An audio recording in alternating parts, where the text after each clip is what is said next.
আসসালামু আলাইকুম, welcome to Labiba cooking. এখানে আমি সামান্য পরিমাণ তেল নিয়ে নেব।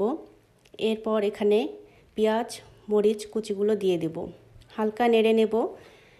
নেড়ে নেওয়া হয়ে গেলে এখানে আমি কুচি করে রাখা আলু গাজর মটরশুঁটিগুলো দিয়ে দিলাম। এরপর এখানে কিউব করে রাখা টমেটো কুচি দিয়ে দেব। সব উপকরণগুলো ভালো করে নেড়ে নেব। এরপর সাইডে উঠে রেখে এখানে আমি 2টি ডিম নিয়ে নিয়েছি। আপনারা চাইলে আপনাদের পছন্দ মতো ডিম দিয়ে দিতে পারবেন। ডিমটি হালকা একটু নেড়েচেড়ে নেব। এরপর সবজিগুলোর সঙ্গে ডিমটি ভালো করে ভেজে নিতে হবে। ভেজে নেওয়া হয়ে গেলে এখানে আমি সেদ্ধ করে রেখেছিলাম আগে থেকে লুডুস দিয়ে দিলাম। এখানে আমি লুডুসের মশলাটি দিয়ে দেব। এরপর এখানে আমি সামান্য পরিমাণ soya sauce, chilli sauce, tomato sauce দিয়ে দেব। আপনারা চাইলে আপনাদের স্বাদ বুঝে সস দিয়ে দিতে পারবেন, তবে এখানে সয়া সসটি ব্যবহার করলে অনেক স্বাদটি বেড়ে যায় লুডুসের।